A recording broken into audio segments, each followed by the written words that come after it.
We're at the Riverside Collections Facility, which is part of the Missouri State Museum in Jefferson City. This facility has support functions for the public face in the state capitol. The main purpose is to store the many artifacts we have from the collection. Last year, 2011, we were lucky enough to get a very large donation of artifacts, approximately 5,000 pieces, all related to the 1904 St. Louis World's Fair. The fair came here as part of a series of international expositions. Some of the most famous worldwide was the Crystal Palace exhibition in London in the 1850s. There was an exposition in Paris, which the Eiffel Tower came from. Chicago got the Columbian Exposition Fair in 1893, which Missouri had tried really hard to get. And part of that, though, because of their efforts to get the 1893 fair, they were up and running on their efforts to get the next fair. The U.S. Congress had decided we need to have a fair to celebrate this important piece of our history. And St. Louis was awarded the fair that the U.S. Congress had decided would happen on the anniversary of the Louisiana Purchase. I want to tell you a little bit about the souvenir aspect of the fairs, and this happened at many of them. At St. Louis, essentially anything that they could think of to put the name St. Louis World's Fair or Louisiana Purchase Exposition on, they did. We have hundreds of plates, a lot of them with buildings, some with other things.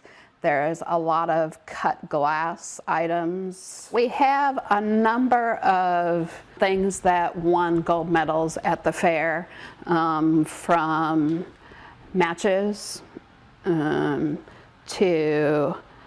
crayons to Dr. Pepper, which won a medal at the fair, a gold medal. So we have a number of those historic, those industrial objects, including a corset that we have here that was done especially for the fair. You wouldn't think that was important, but it was awarded a prize at the St. Louis Fair. Companies tended to use their awards as advertising after the fact. So on their boxes they would say gold medal, or in here it says highest award St. Louis 1904.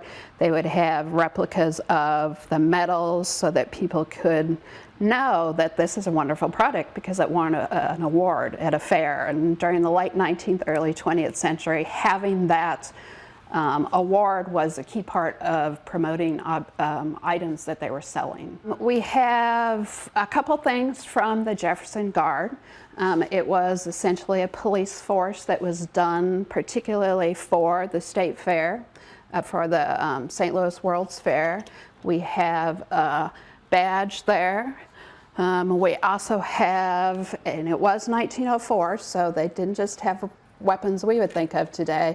They did actually have swords, and we're lucky enough to have the scabbard, the belt, and the sword itself, which was numbered. There were a limited number that were created just for the Jefferson Guard to use only during the exposition. The men who formed part of the Guard, a lot of them would have been retired military. Some of them would have still been Civil War veterans, veterans of the Spanish-American War.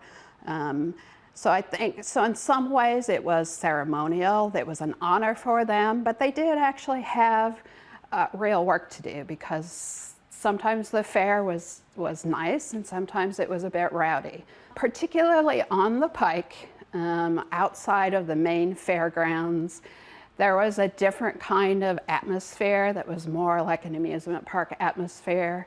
So people were free, they had problems, ordinary problems of, drunkenness, people causing public disturbances, nothing big, but particularly out on the Pike, there would have been some rowdiness. And actually there were 4 major fires during the St. Louis World's Fair. One of which burned down the Missouri building about 2 weeks before the end of the fair. Most of the construction was wooden buildings, so there was a high susceptibility to fire. And actually David R. Francis, who ran the St. Louis Fair, when he was told this, he said, only 4 fires? That's good. That's a dedication. You know, it's not just luck.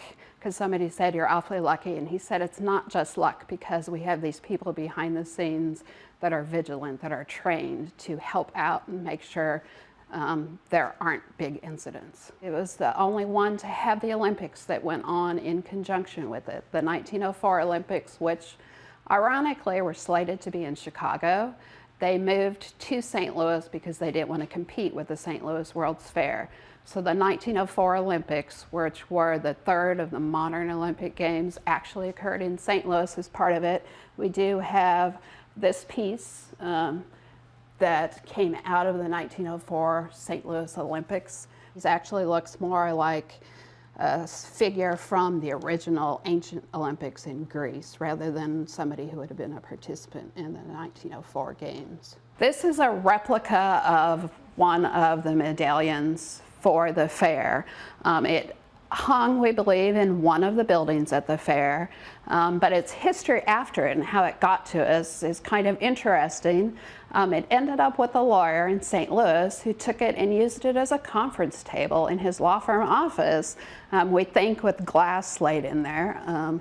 He moved to Arizona, took this with him all the way to Arizona, and once he was out there, he decided at one point to get rid of it, to sell it, and Melvin Gitlin, who gathered our collection, purchased it from him, took it to New York. It was there for many years before coming to us. It's the Louisiana Purchase Exposition, and the Louisiana Purchase was in 1803. The fair was actually in 1904. And they tried to do it in 1903, but they got approval from Congress so late and were having difficulties.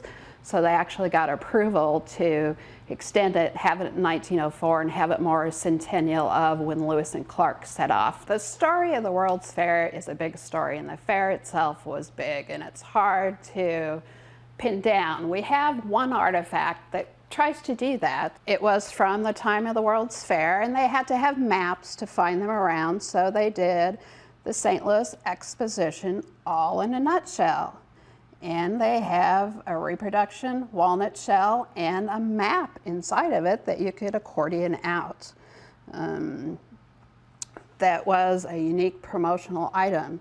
It had pictures inside of buildings and information on the buildings, so that you would know everything you needed to know about the fair and be able to take it home. But as I said, everything that you could sell, that you could put the World's Fair on, they did it. For the State Museum, our tagline is, "It's your history," and we're really trying to get more of the history out to the people. It will be on exhibit in 2014.